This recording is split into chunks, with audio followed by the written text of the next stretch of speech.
welcome back to Anointed Fire. My name is Tiffany Buckner, and today's message is don't get lost in your reflection. This is going to be a very short message. Actually, the main reason I'm coming out with this message is because I need to announce tonight's conference call. Since I don't want to be inundating a channel with a bunch of just videos talking about tonight's conference call, what I'm going to do from now on until I get my commercial together is I'll just record a short message to bless you, before you get the information or after you get the information about the conference call. But y'all make sure tonight you come out 9 p.m. Eastern Standard Time. We're going to be talking about the long lasting effects of fornication.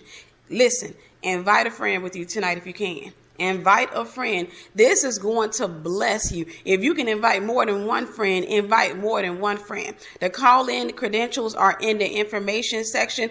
This call is going to bless you. It's going to change your mind. For those of you who struggle with fornication and you sit back and you're looking at somebody who's walking in abstinence, I'm going to tell you why they're able to do so. So it's going to help you. For those of you who are walking in abstinence, this is going to help to encourage you, because I've known people to go, 2 and 3 years in abstinence and all of a sudden fall. So you need all the encouragement you can get. So y'all make sure that you come out to tonight's call and invite your friends. It doesn't matter if they're male or female. If you got aunties and uncles and cousins and whoever it is that's struggling with fornication, or you believe that this message will help, even if they're not struggling with fornication, make sure you invite them out to tonight's call, 9 p.m. Eastern Standard Time. The long lasting effects of fornication is the title. So I want to go ahead and get into the message, and that is don't get lost in your reflection.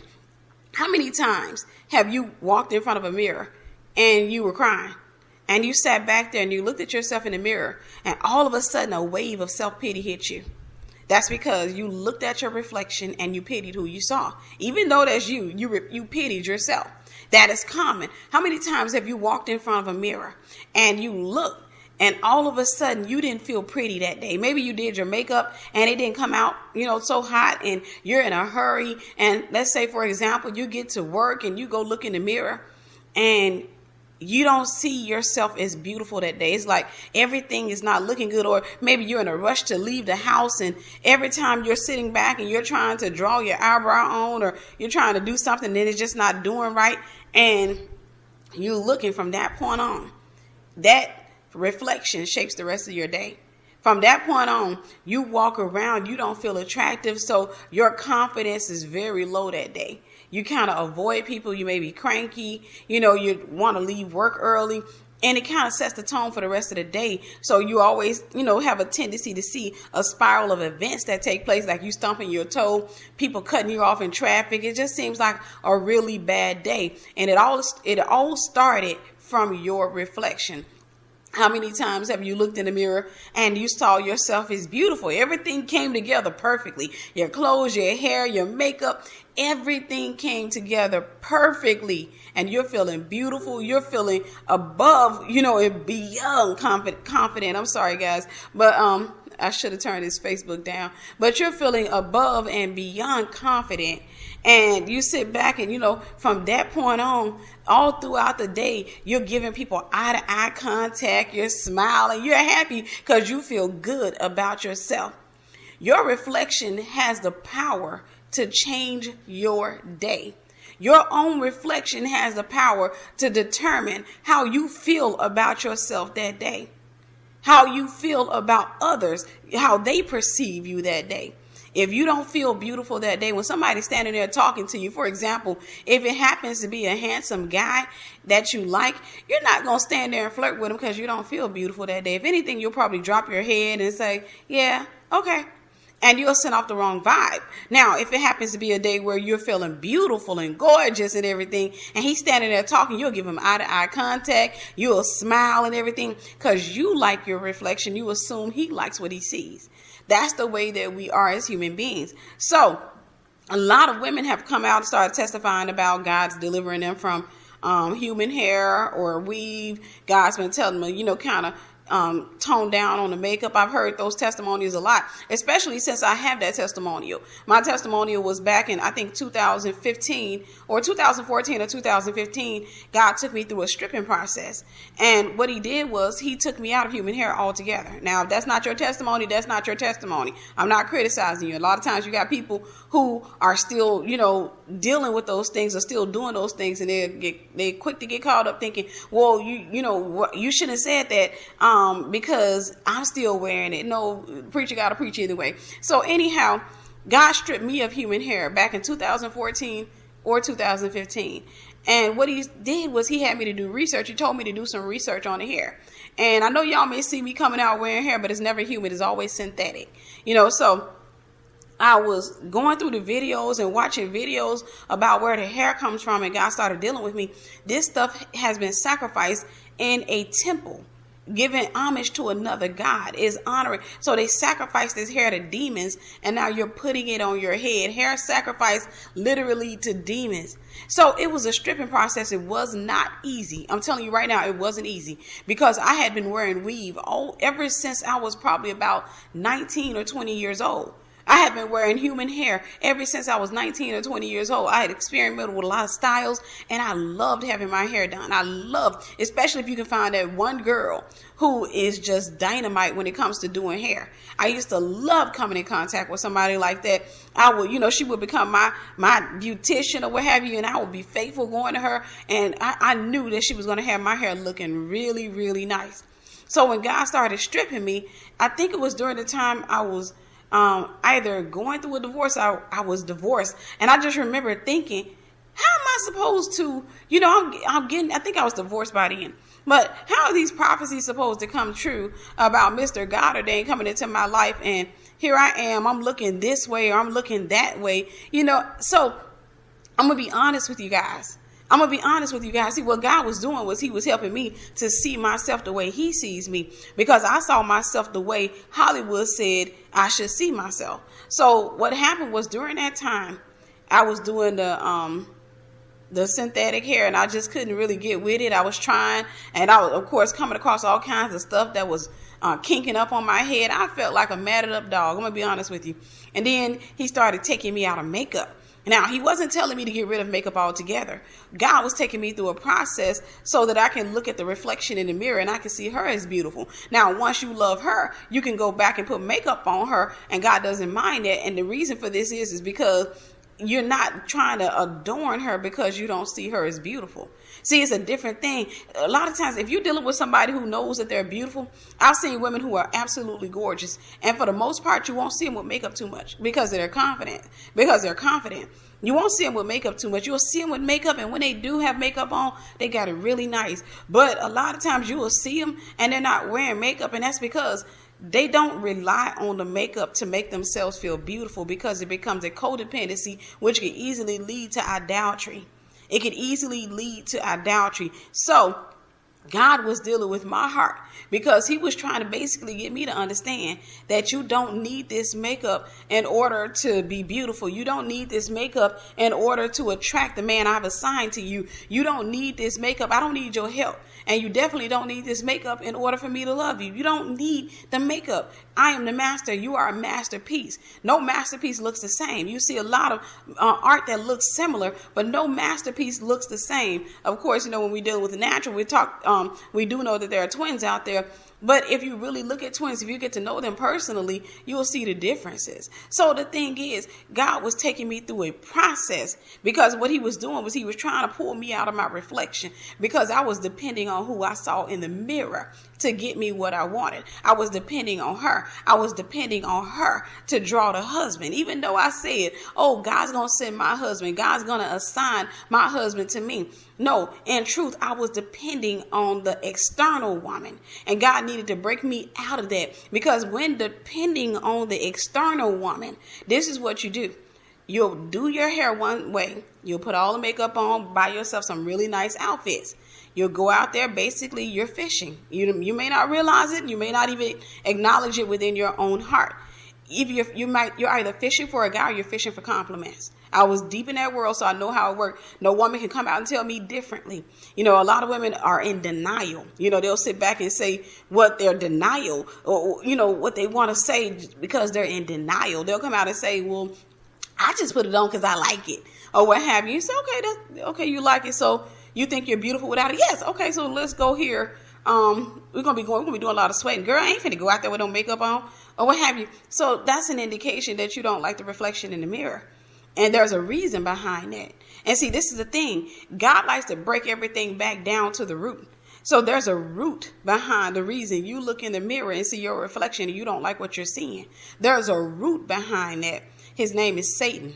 And I want to expose him. I want you to understand that he's the one that comes out and tells you that your lips are too big or your lips are too small. He's the one who comes out and tells you that your face isn't pretty or you need higher cheekbones. He's the one that comes out and whispers those things in your ear. He's always coming at you. And if you get caught up in media, one thing I love about God is he teaches you how to, know your own beauty. And I'm going to tell you, ladies, if you ever want to know how beautiful you really are, pull away from media that encourages you to see beauty a certain way, because it can form the way you determine what beauty is, or it can form your perception. It can kind of deform your perception, and then it gets you to the point where you no longer see yourself as beautiful. For example, if you're watching something like Housewives of America or some reality show and the women are coming on and, they're doing just like any other woman would do. They know they're going on television. They're being extra with the weave, extra with the makeup. They're putting a ton of makeup on. They're buying these fancy clothes or what have you. And then they're acting like this is my everyday life when it's not.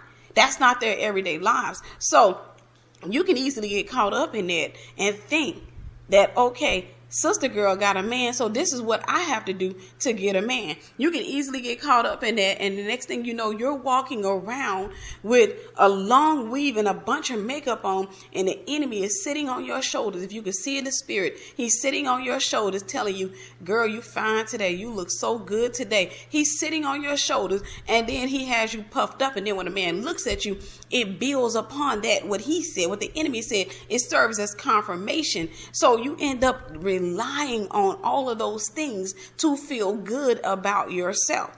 So the Lord started taking me through a process of stripping. And I'm going to tell you something. I'm going to be really transparent with you.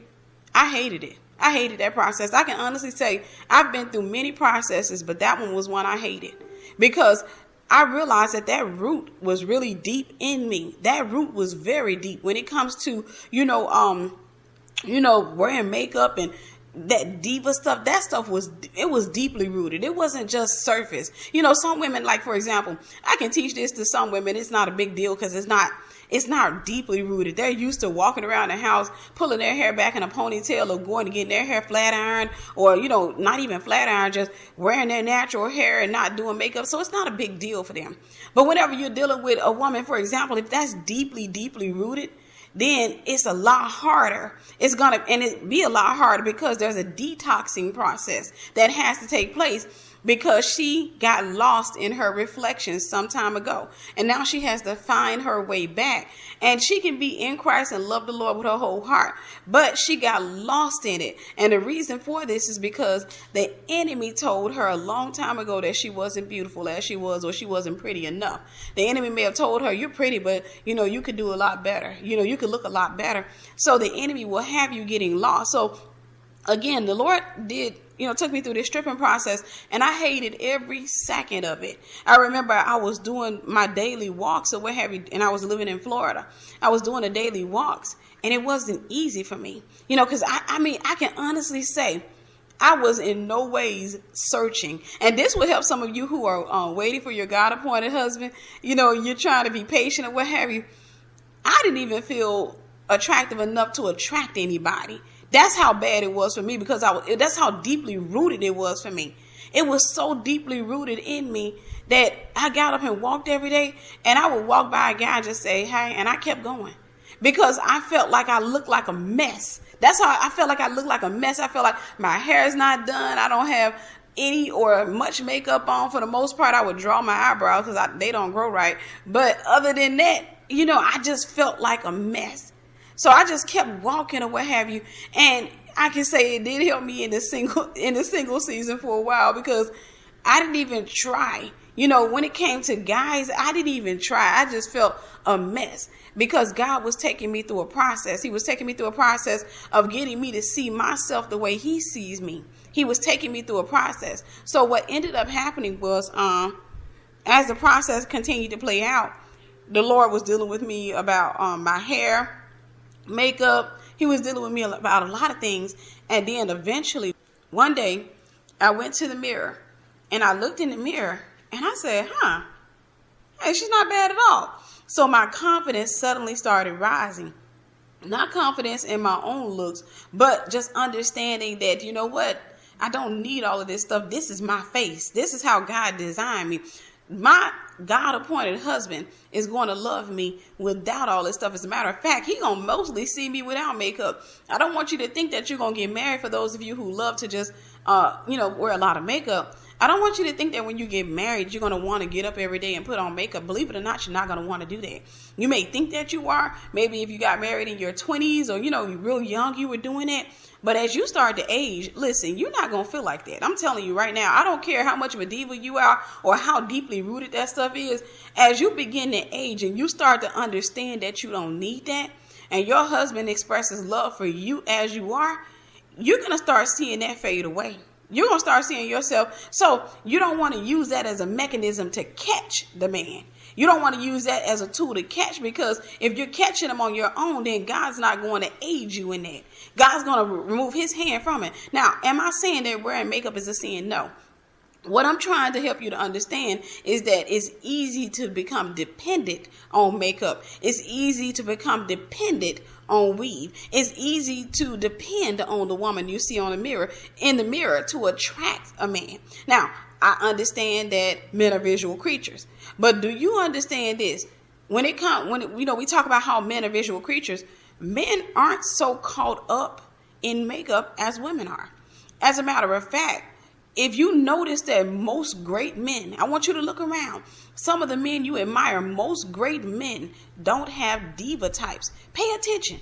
Most great, and I'm not talking about these secular guys. I'm not talking about the guys, they sitting up there and they can't keep it in their pants and they out here getting with everybody, but they happen to be rich and famous. I'm talking about great godly men. I'm talking about great men who do great things. They don't have the diva types. If you want to go into the world, look at Denzel Washington. Denzel Washington has been with his wife, I don't know how many years, but she's not a diva type. Look at Will Smith. We all know that Jada Pinkett, she's a beautiful woman, but she's not the diva type. So if you want to go into the world, look over there. Now, if you want to come into church, there are a lot of guys in the church who are amazing and powerful, and they're not caught up in that. They're not caught up. They don't have women who are wearing long flowing weaves, long fake eyelashes, and a bunch of makeup. I'm going to tell you why. That man, if you're dealing with a powerful man of God, then 9 times out of 10, he knows who he is. He's secure in who he is. We attract what we are. We attract who we are. He's not going to be attracted to a woman who does not know who she is and does not like who she is, but yet and still she wants him to like him, because that's too much pressure. That's too much pressure. That, because she's going to depend on him to make her feel beautiful. That's too much pressure. She's going to want, and then see, this is what happens. You can end up, and I know because I was in the world, you can end up having a mindset that's so deeply rooted, and you can get with a guy who's calm, and it'll freak you out. It'll freak you out. That's why you see so many relationships where you'll say, that girl, she's always getting dogged out by men, but she got with, we're going to call the guy Billy. She got with Billy. Billy was an amazing girl. Billy is real quiet. He's real calm. But girl, she dumped him. She broke it off with him. See, she used to getting dogged out by men or what have you. No, Billy was a foreigner to her. She didn't understand it. So she may have relied on, I'm sorry, let me turn this chat down. I hate this. But a second one, guys. Thought I had cut it down anyhow.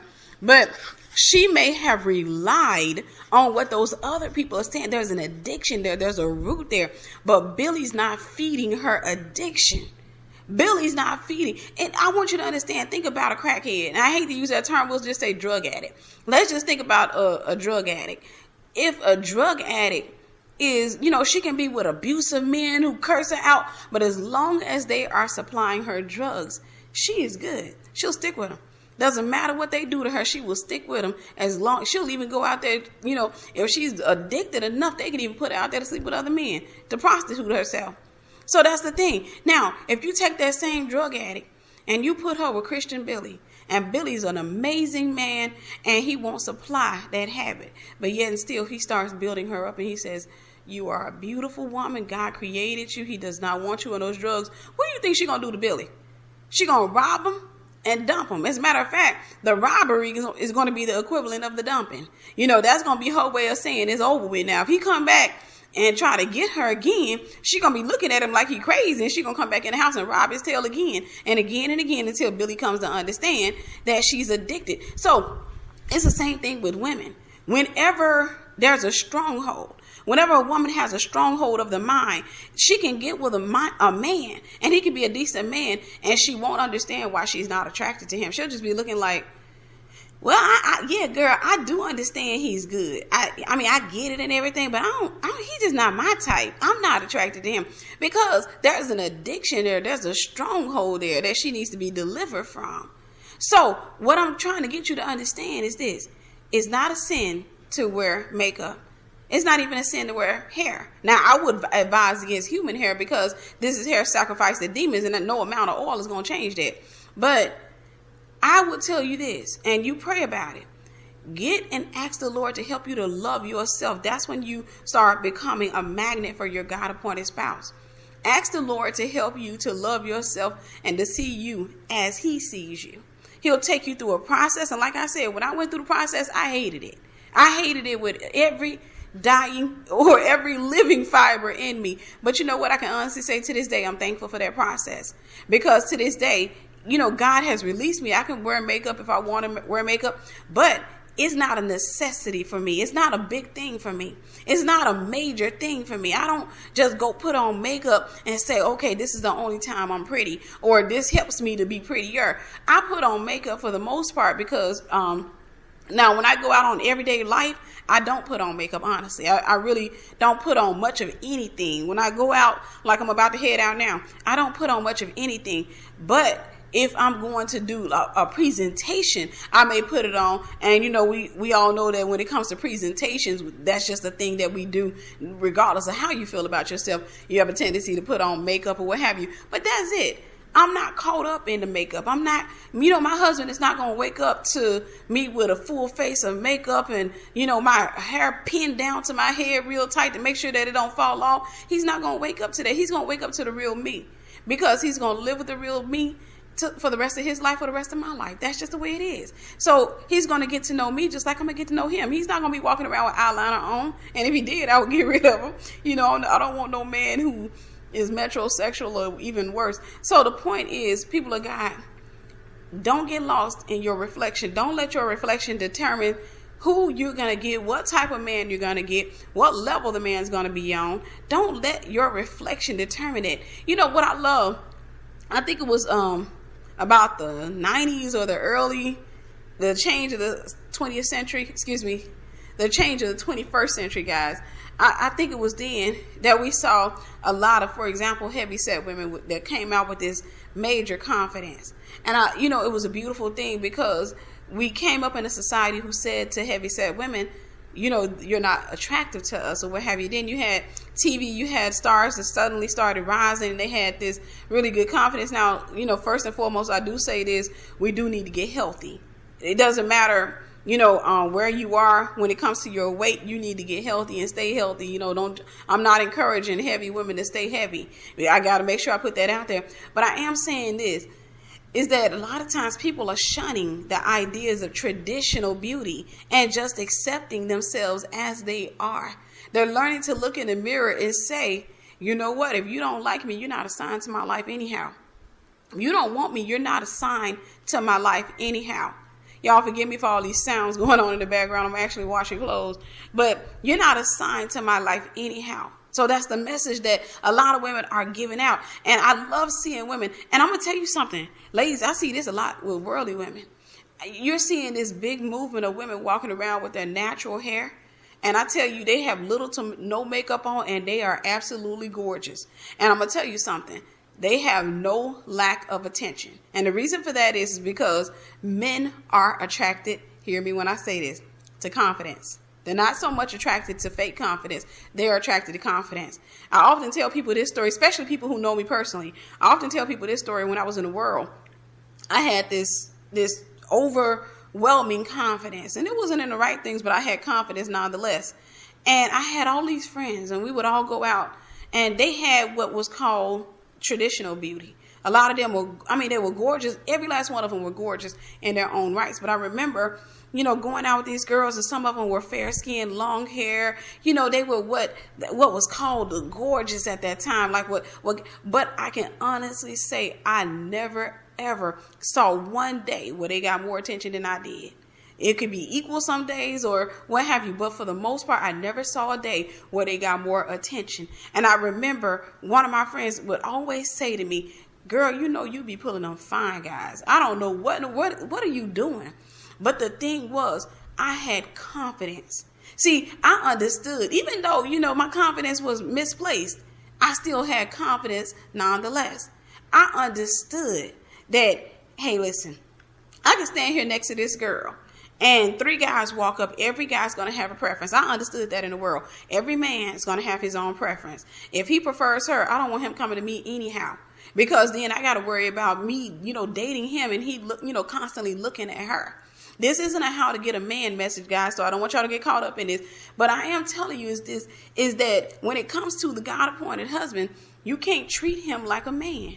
You cannot expect that, okay, when I was in the world, I did it this way, so it's going to work for me in the church. No, what you did in the world don't work when it comes to the spiritual things. So when I was in the world, like I said, I attracted guys because of my confidence. I had an overwhelming, I'm telling you, I had the type of confidence that you couldn't tell me nothing.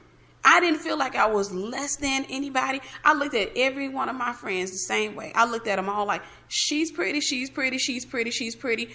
And I did not feel less. I was not one of those women who looked at her and said, "Oh, I wish my skin was like that." No, I loved my brown skin.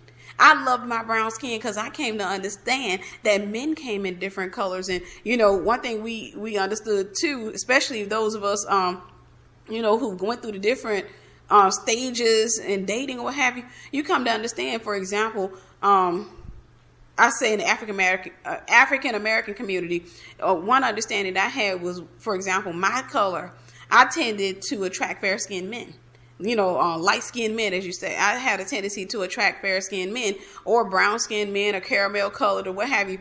So I came to understand, for example, a lot of the dark-skinned guys, if they approached us, they were going to go after my friends. And that wasn't a surefire thing because a lot of them came after me. So, when I was in the world, I did a lot of dating. So I dated people of all colors, because I was so deep in the world.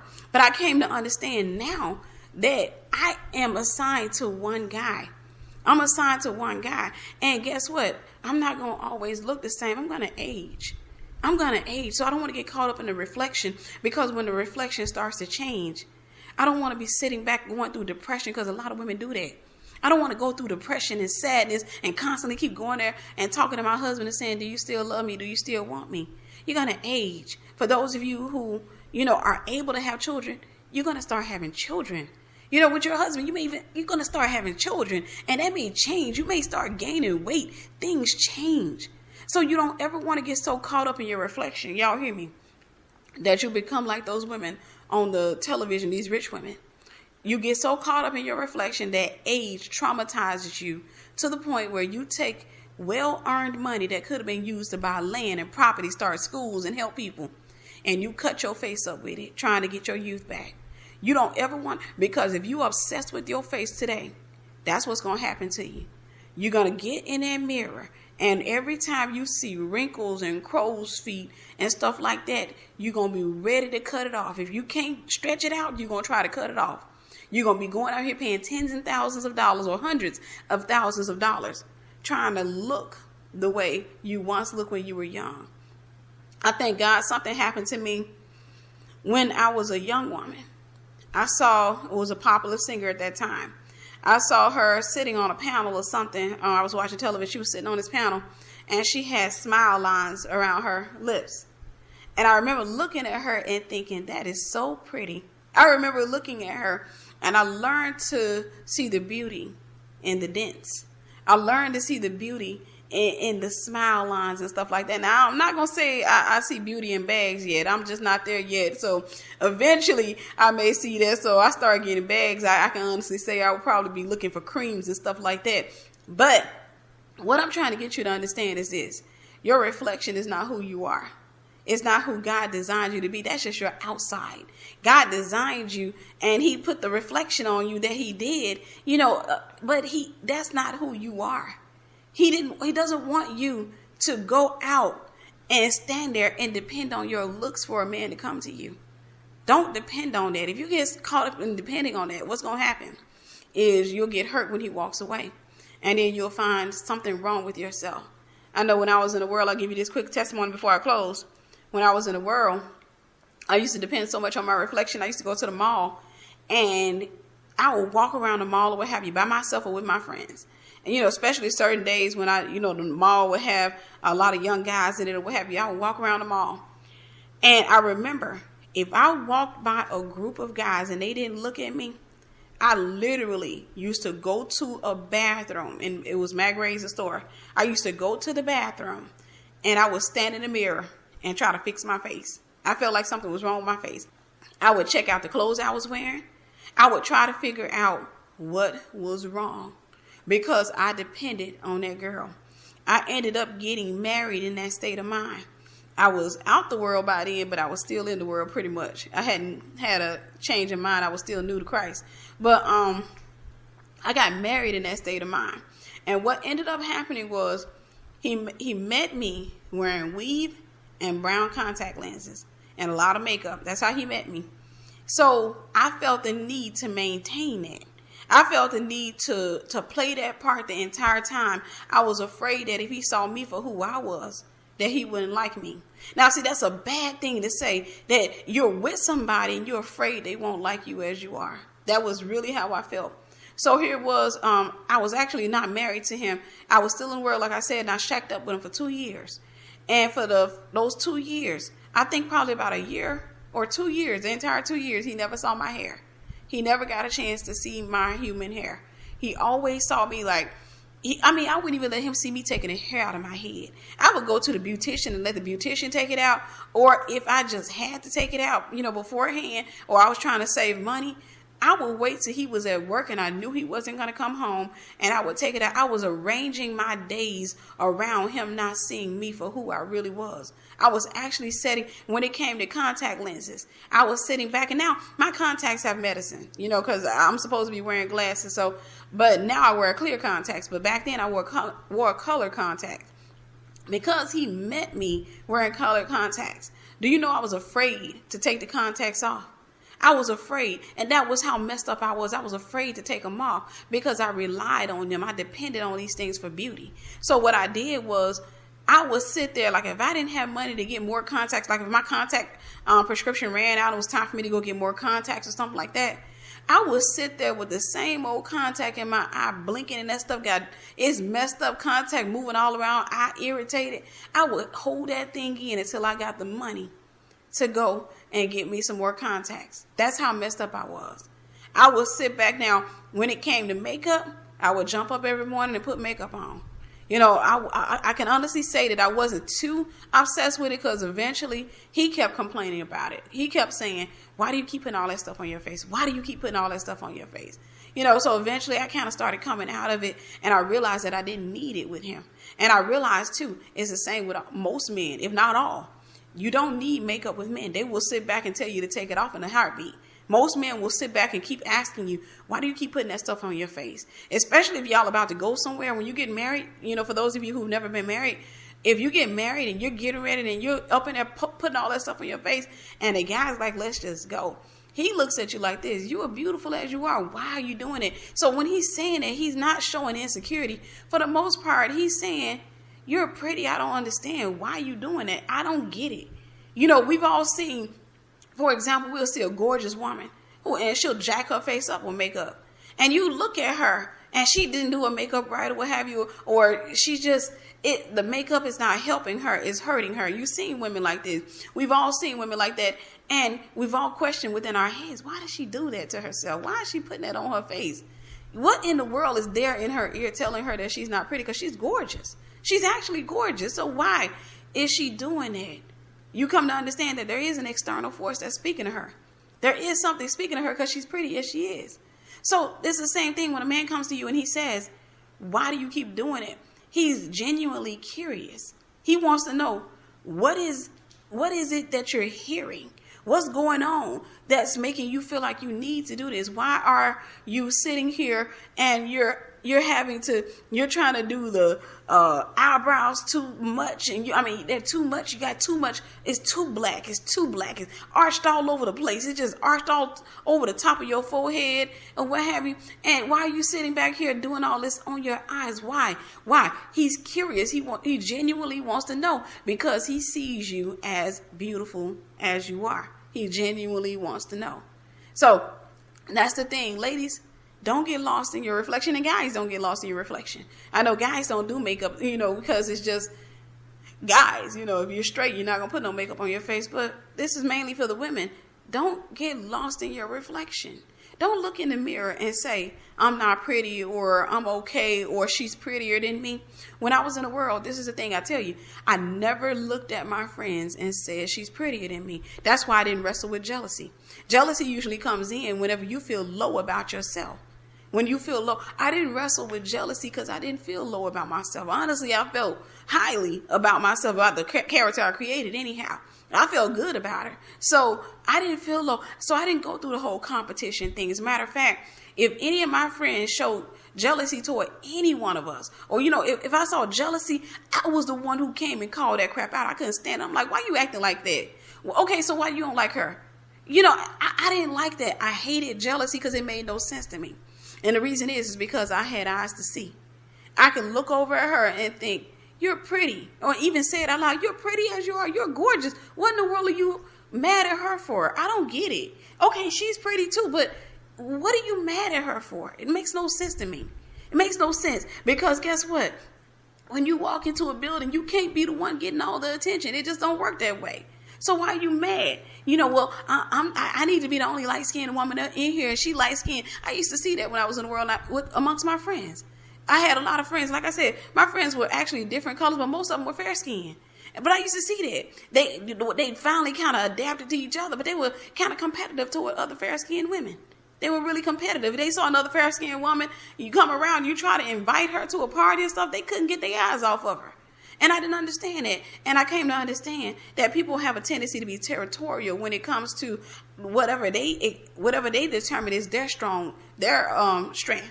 They think that my long hair is my strength. Then a lot of times you'll have a woman, and believe it or not, she'll want to be the only long-haired woman there. And if she comes and she sees somebody who has a weave that looks so good that it looks like it's that person's hair, you'll notice that in the world, she is so quick to tell. She'll sit back there and she'll try to be loud with guys. And she said, okay, this is my hair. And she'll put her hand through her hair. This is mine. Because really she's trying to bring attention to the fact that the other girl's wearing a weave. That's because she got lost in her own reflection. And sadly enough, I've seen so many women like this where you look at them and they are gorgeous to look at, but they can't hold a man for nothing. They can't hold a man for nothing. Men keep coming in and being attracted to their beauty. Men keep coming in and sampling them and having fun with them, maybe even having a couple of kids with them. And then the man bounces. He just goes out because he looks at it this way. You don't have the confidence and enough for me to even feel secure with you. You don't feel secure with yourself. So you don't have enough confidence for me to even feel secure with you. So ladies, just be very careful how you treat others. Be very careful how you treat yourself. Don't look in the mirror and let the devil tell you that the girl that's looking back at you is not beautiful, because she is. I don't care what your skin tone is, or how small or how big you are. You are beautiful to somebody. You are beautiful, and you're beautiful all around because God created you. He's the master. You're the masterpiece. Sometimes when it comes to some beauty, I want you to understand this. I used to look at television. I think most of us did look at television, and you see this artwork, and it just looked like paint splashed all over the place.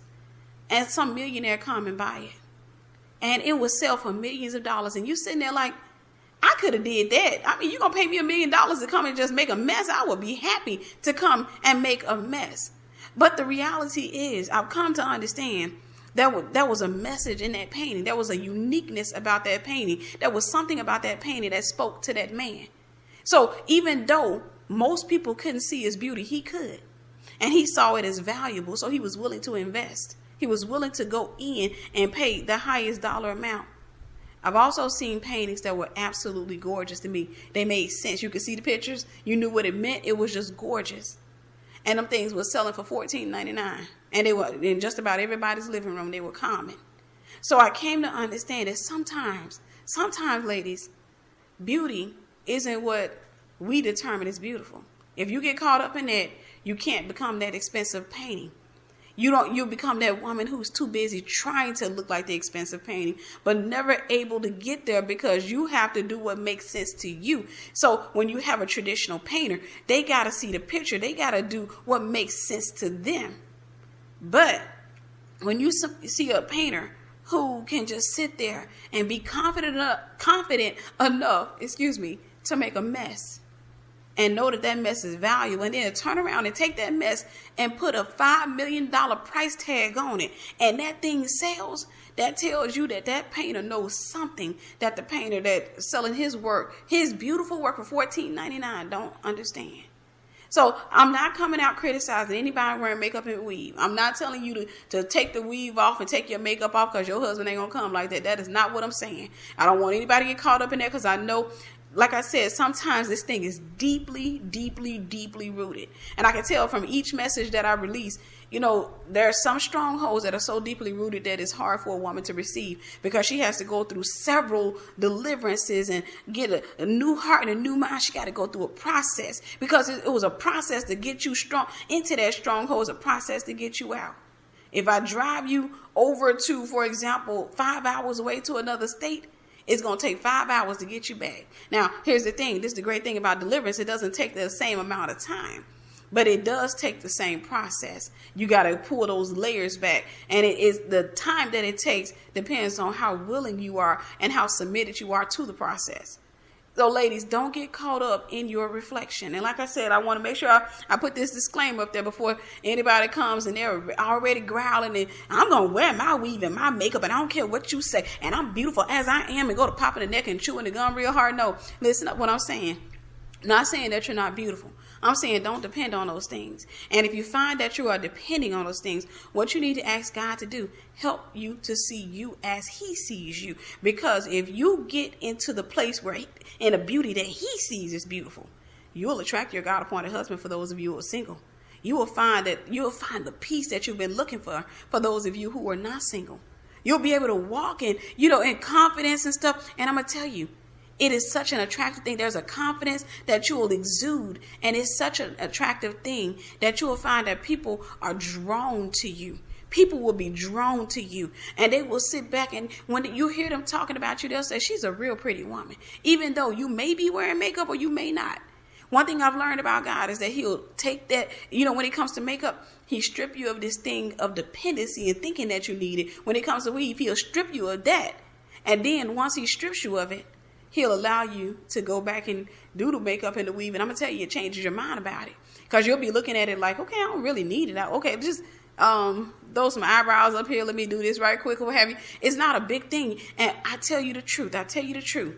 It changes how people see you. It changes how people talk to you. You won't be drawing these lust-filled men who keep on trying to get in your drawers. You won't be constantly having to try to wrestle guys away like, look, I'm Christian. I'm selling it. Move. And he's sitting there looking. You won't have to go through that process. It changes the way men address you. They start addressing you in a different way. And I know some of you are addicted to men looking at you saying, dang, girl, you sexy. Oh, my girl, I got it. I know you're addicted to that. But ask God to help you to get deliverance from that. Because that's not a respectful speech. I know sometimes that we got caught up in what Hollywood said is, something to put your head in the air about. But that's not respectful speech.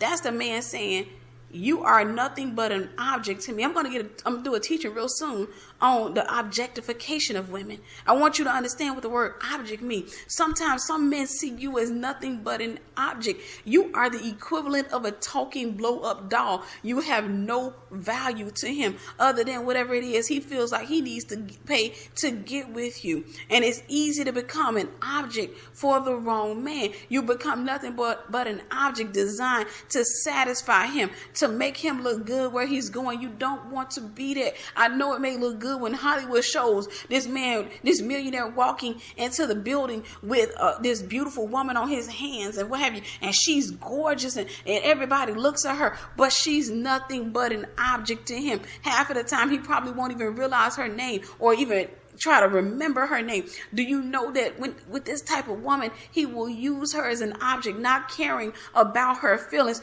Do you know what he has for her is the same thing that a serial killer has when he takes a woman and kills her? He objectifies her. She is not a human to him. So it's easy for him to take her life because he's able to dehumanize her. The same thing with some men do. So I'm going to do a message on this very soon. So ladies, y'all make sure, don't get caught up in your reflection. You're not the woman in the mirror. That's just the skin that you're wearing. Get caught up. Listen, adorn the heart with wisdom, knowledge, and understanding. Fill yourself up with that. It'll change your life. It'll change the type of men that come after you. You'll find some powerful, godly, faithful men being attracted to you. It'll change how people talk to you. It'll change you altogether. Well, people of God, I love you. I hope this message blessed you and God bless you. Make sure you come out to tonight's conference call. Tonight's conference call is going to be on the long-lasting effects of fornication. I cannot wait to release this call. It's going to bless your socks off. Anyhow, I love you and I'll talk to you tonight.